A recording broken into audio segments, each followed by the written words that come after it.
I like it. I like it. I like it a lot.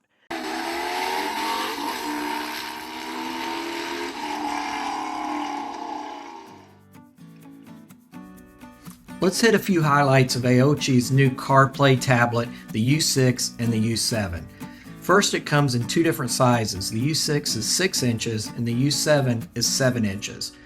The biggest highlight to the new Aoocci is that it has an independent GPS. The tablet is Apple CarPlay and Android Auto compatible. On this unit, you can now download your favorite apps and operate it from their tablet. It comes with mountable front and rear cameras for security. And finally, the tablet has active real-time tire pressure monitoring. Welcome back to the Skitch on Wheels channel, everyone. Got a product today to show you, the new Aoocci U6. It's a navigation CarPlay system. They have a C6 Pro that was out 2 years ago, and this one's supposed to be an upgrade from that. Now, it comes with some different things as well. It's going to have a camera on front and back, tire pressure monitor, things like that. So we're going to open it up. I'm going to show you what you get. I'm going to show you how to use it, and we're going to put it on the Suzuki here and see what it acts like and test it. Go out on the road and see how easy it is to use and what kind of information that we're going to get back from it. I will say that one disclaimer here is that they did send me this product for free. I do make a small commission off of it if you buy this through the link on my channel, which I recommend that you do if you feel like you need one of these. And it's a really good price. You know, that 22% off comes in at about $200. So probably one of the least expensive units that is out there right now. So let's get started. Let's open up the box and see what's inside. Let's have a look inside. You got the big 6-inch screen with some connectors there. Power cord, control cord. Those look like they connect here. Front cam, rear cam, another connection that goes in here. We got the cameras itself. That way you can keep an eye on your bike, you know.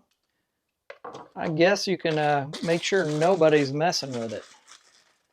This is, okay, little handlebar control. So here's the little tire pressure gauge computer things that are Bluetooth. This is the mount.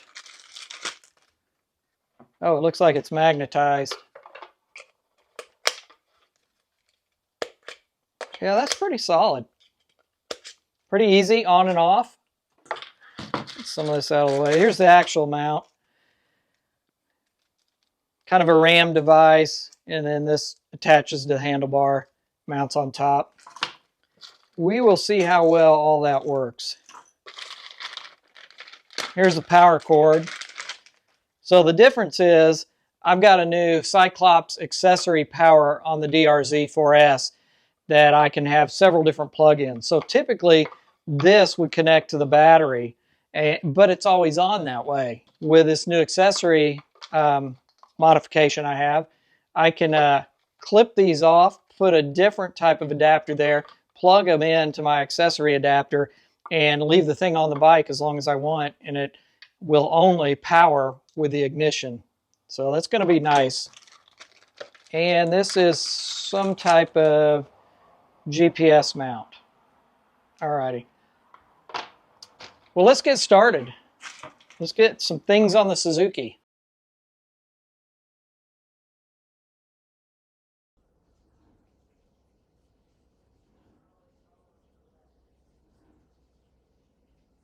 All right, onto the bike. I need to take this headlight shroud off to where I can get to the Cyclops accessory port. That's where my power is going to come from.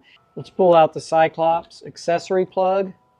Got the two new adapters on, and so we're just going to take the red, plug it into a red spot. Black goes to black. I'll wrap those up, tidy it up, get it all back in here, and have this power going up to the new Aoocci U6. Let me explain to you why I think that this product will help me. The Aoocci U6 is basically a $200 product with the discount code. And it does a lot of what my cell phone would do, especially in the navigation part of it. And this is my quad lock. It holds my $1,200 phone, which is out to the elements. I ride off-road, the bike's gonna get dropped, and I'd rather damage something that runs me about $200 than runs me about $1,200. One of the challenges we have as dual sport riders is we don't usually have a big tower up front that lets us mount a lot of accessories. I mean, some of our bikes you can get that for, but right now the DRZ4S has nothing. So I'm gonna go ahead and I'm gonna put everything on the bike, and then I'm gonna show you where I placed it. Just wrapped up the installation on the bike. The only negative that I've seen so far is that it's got a ton of wires. They're real easy connections, but it's just a lot of wires that you gotta hide. But let's go have a look. So on the front here, this is a camera. It attached with some 3N adhesive. I think it'll be pretty easy to take off if I needed to.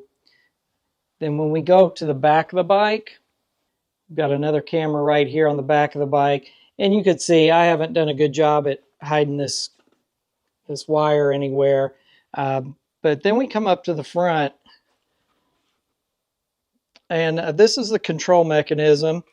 And I've got the wire for it going around here, around the handlebar. We've got various wires that come off the back here. We've got a group of 4 wires that come off the back here. And they connect to different things. Some of them are the control, some of it's power, some of it's to the cameras. There's even a little GPS that I mounted to the bike right here. It's kind of hard to see because it's black. That's what this wire here is. This little bitty wire is the GPS. So, but I kind of got it tucked away in there. Everything kind of tucks in down through here, so it's not crazy. I do have some wire wrapped around the bar here. So just kind of a lot of wires, to be honest with you. But then again, I've got my Suzuki 12-volt accessory here that has wires, and then I've got my Garmin XT Zumo that comes down and has some wires.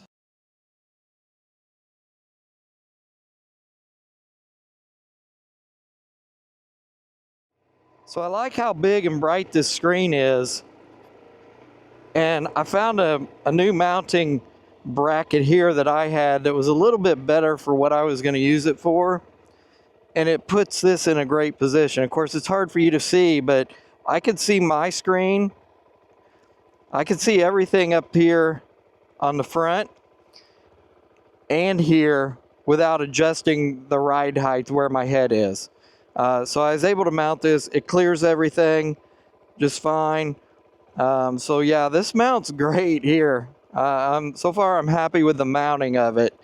But yeah, we'll get to a place here out a little bit, see how it works. Right now it's hooked up to Android Auto. But yeah, and it does, I've checked, it does have its separate little GPS right here. When I have Android Auto off, that it still locates me. Now, you can't tell it where to go. It won't give you directions, but at least it shows you on the map and shows you where you're at on the map. And as you move, you could scroll around and see where you're at, where the nearest roads are to you, what they're named. But it's not going to give you step-by-step directions based on this little GPS here. But it is a standalone GPS that shows you where you are on the map, and that's important if you lose your phone and you lose other connections. So happy about that they've added that. Now let's test this thing and see how it jumps around here. It's pretty stable, actually. I mean, this isn't really bad off-road, but it's tight, I can tell you that. I don't hear any shaking. I don't hear anything happening or see anything happening either. Let's take a look at this new Aoocci U6, and you can see that I've got it mounted here. I changed the mounting bracket a little bit. I kind of had my own that fit the motorcycle a little bit better. Not that what they didn't supply was adequate. It's just that this one got me a little bit lower in the position that I wanted, to where it's center screen. I could still see over it and see my dash. So really a good positioning for it right here. So let's turn it on and see what the startup's like.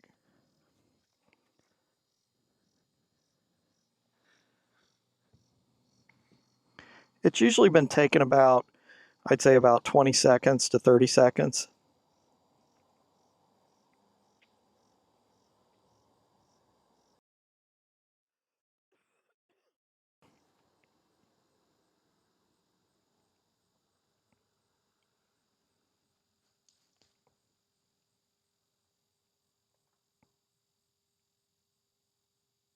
Connecting to my Android Auto.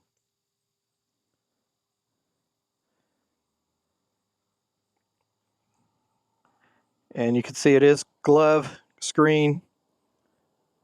You can pinch. Let's see here, I think you can. Oh, it's making it bigger.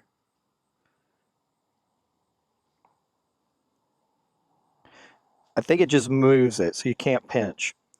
But we can get smaller here. A little smaller. So it's fairly responsive. Recenter. So now I'm going to push the home button here. And now that has me going home. As you can see, I've got music here. It will play here.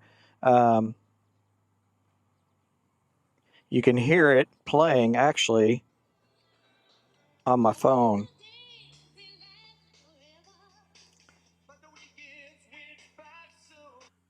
And so there, you can turn it off there. And that all hooks into a headset to where you can listen to the radio while you ride. I just don't do that. I kind of just like to listen to my vinyls at home. When I'm out riding, I'm looking around. I don't need any distractions. Not that the music isn't good to listen to when you ride. I just don't use it, so that probably won't be anything that I use. But it has that ability. You can see over here on in the right side, it's recording. This is on a 1-minute loop, and we've got a front camera and a back camera. I think that's a front. Yeah, and so I have that camera mounted up here on the front, and then I've got my back one back here, and I was able to hide that wire a whole lot better there. But yeah, it's pretty good quality actually. And in the settings, I could even give it better quality, but I just didn't do it because I'm not going to use it for anything except in case I want to go back and see something. So if you do this and you want to loop it, you can go back and loop, and you can look at different things here. So it's going to stop the video file when you want to go back and look at something, but it records it. And I had to put in an SD card to do that, which is no big deal. I think I've got a 32 gigabyte card in there, I think is what you would say it would be. But yeah, kind of a handy little feature actually. And the SD card just goes in. I don't know if I could show you or not. It's right up in here. You got 3 screws there, so that's the only thing. It doesn't just pop in and out, I guess to keep it from getting wet, but you just unscrew those 3 little screws, SD card pops in there. So this does not have an internal SD card, so it won't record anything unless you got that SD card in there. This crazy button here is just a way to get home.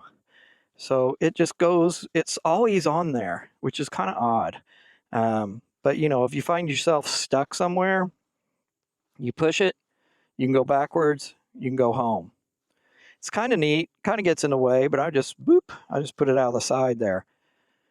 So we have, we've got 20 satellites connected. So that tells you there's a lot of connectivity here. And then also that red is the recording. CarLink is where you actually set up your Android Auto or your CarPlay, Apple CarPlay, and that's where you turn things on and off.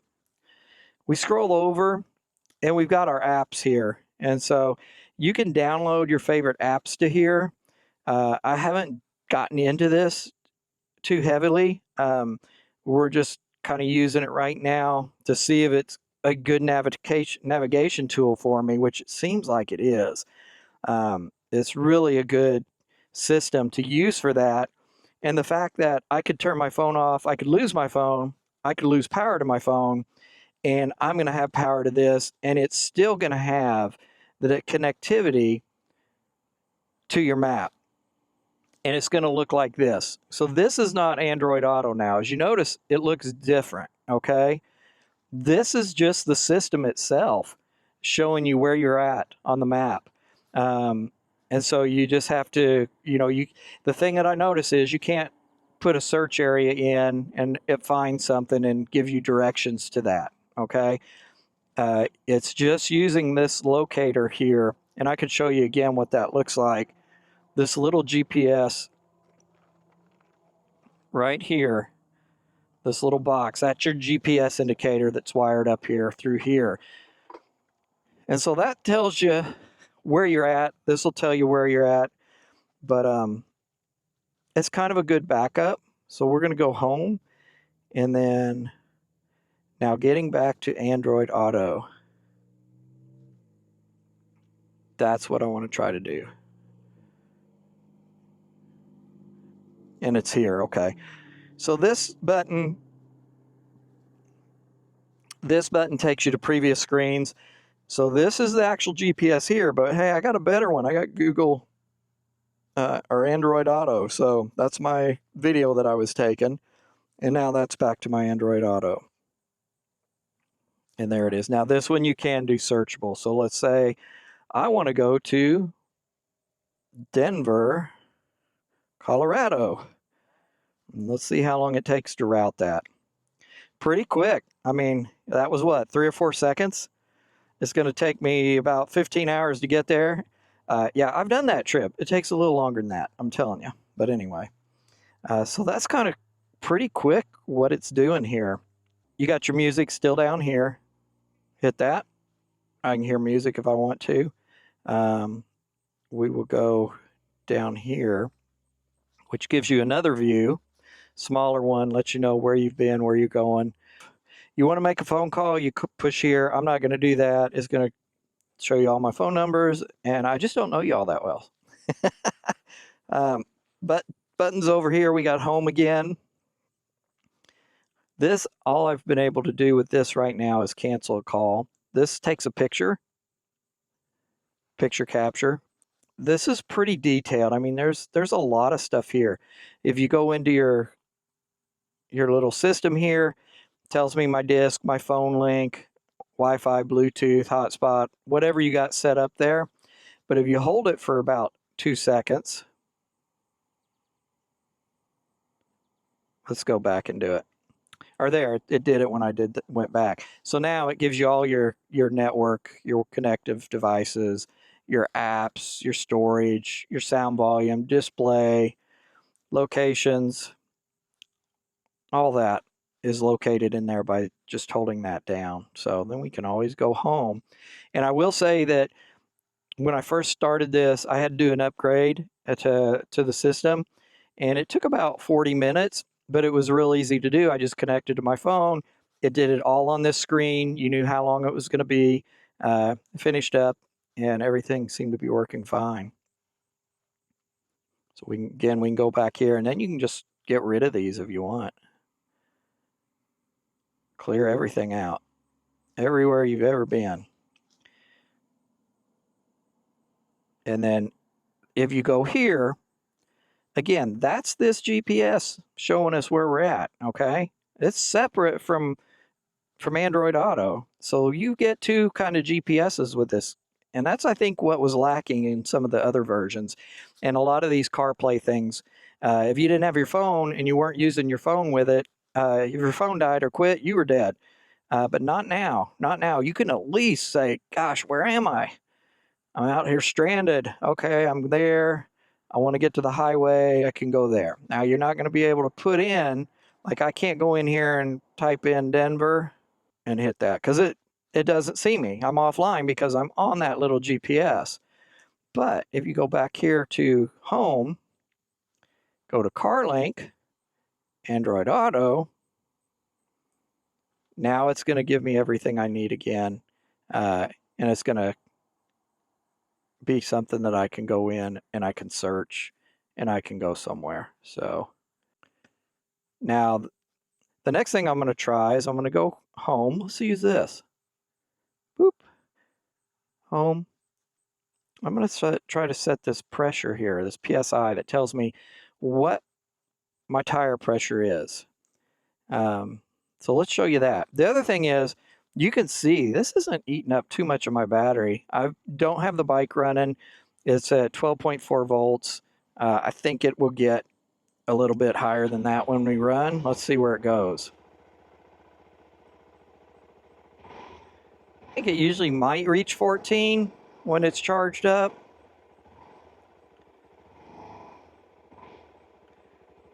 We'll turn that off.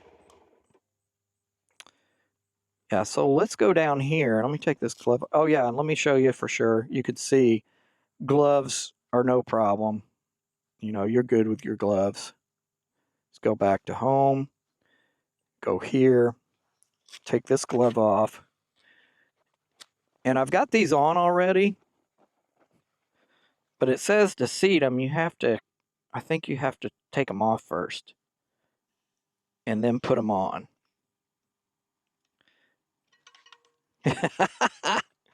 There's kind of what we have. Now we're going to tell this to bind.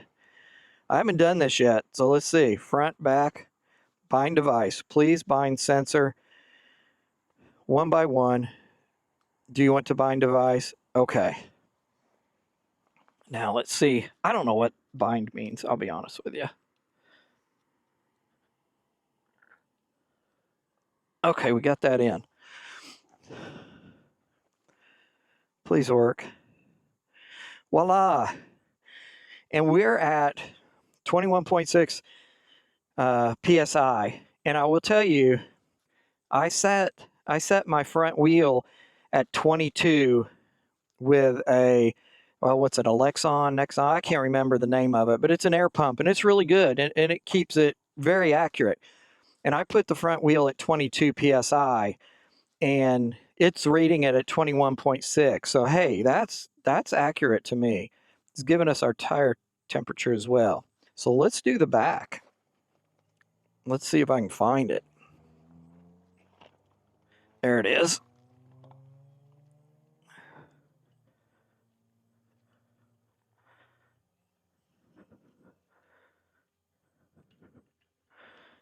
All right, so there we go. And you can see here,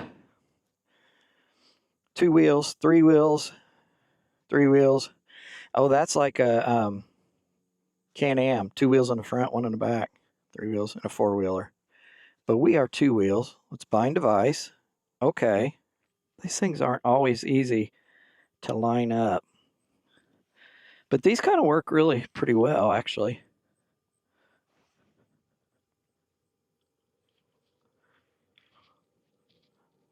Now, there's a little bolt that I'm supposed to put in here like this. Not a bolt, but a nut that you put in first, and you wind that up and tighten it so that doesn't come off. I haven't done that yet. I need to do that. 23.8. So we're off just a little bit there. Thought I set it at 25. So still, it's a pound.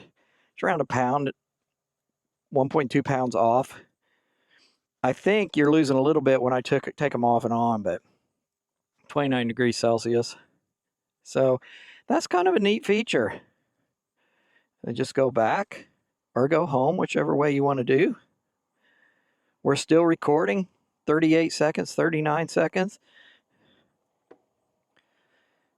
So I'm going to watch this and see. I bet it will go back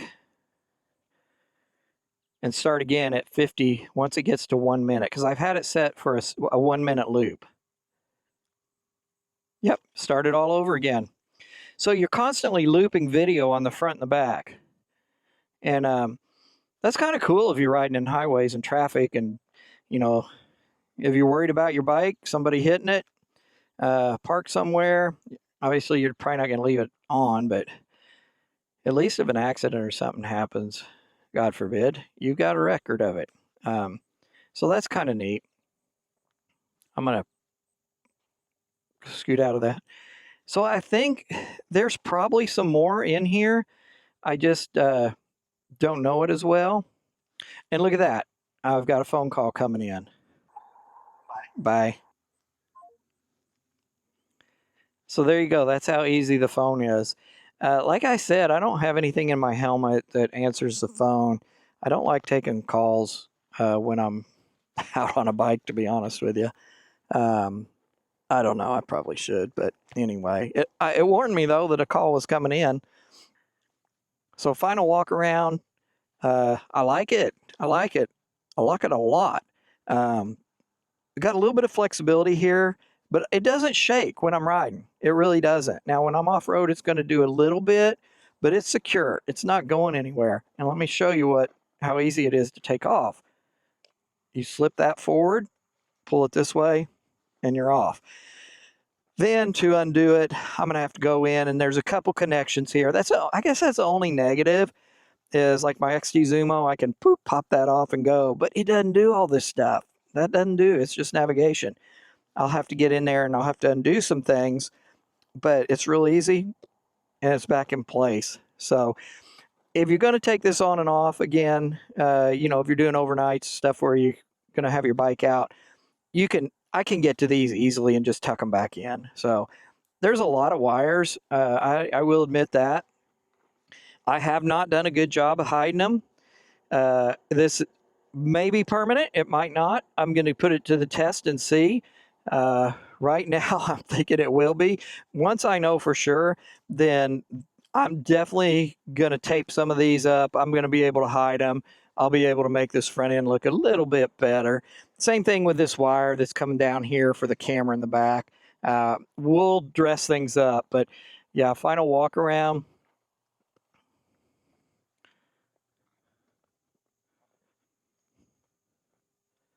But what I really like is that here is what my navigation, my phone, my Android Auto.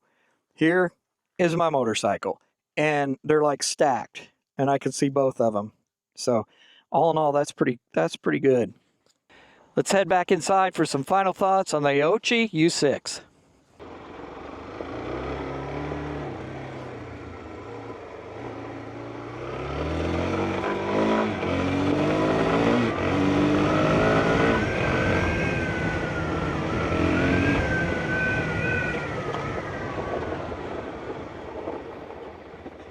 Gotta love traction control. So we got this. Hey, I gotta make a phone call. Oh, I don't want to show you my phone numbers. And if you wanted to change the brightness on here, you could do that here. So at nighttime, you just turn it down. Daytime, you can turn it up. And then home again. And we're going to go CarLink, Android Auto, back here, and there we are. We're back to our map. So I know this isn't a long-term review. This is just a nuts and bolts. Got it out of the box, hooked it up, running through the system the best I can, which I feel like I got a decent grasp on it, probably 85%. And I think it's very useful. It would not be a bad purchase if this is something that you're needing. I would definitely do my due diligence and look around. I don't know how you're going to get anything that does this much cheaper. I really don't. And has such a good quality screen. And it's pretty intuitive, the interaction. So you know what? We might not go back inside and talk about it. I'm going to just head home and talk about it now. Final thoughts. Final thoughts is it sits perfect. It looks great. It's going to make my life easier. My phone's in my pocket. It's safe. I don't need to worry about it falling or going somewhere else or dropping off and then it's lost. So it took one other mount away from the front, which would be for my phone. So that's a good thing. It wasn't like I added anything up front. I actually just switched out to. So price-wise is good. The product quality seems good. Some of the fasteners in that You know, seemed like they could be a little bit better upgrade. But I don't know. I'll see. You know, it's supposed to be waterproof. We'll test that in the rain. But just first impressions, I would not hesitate to buy this.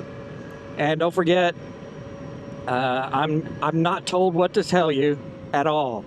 They have not told me to say this is good or anything. I could come out here and just trash this product if I wanted to. They gave it to me free, and they say, here, use it, see if you like it, do a video. I think they stand by their product. And, you know, I do, just letting you know that I do make a commission off of it. So, but, you know, that's not why I'm doing this. I work full time. I'm not out here trying to make a living off YouTube. I just like new products and testing them and maybe giving you guys an idea of how they work.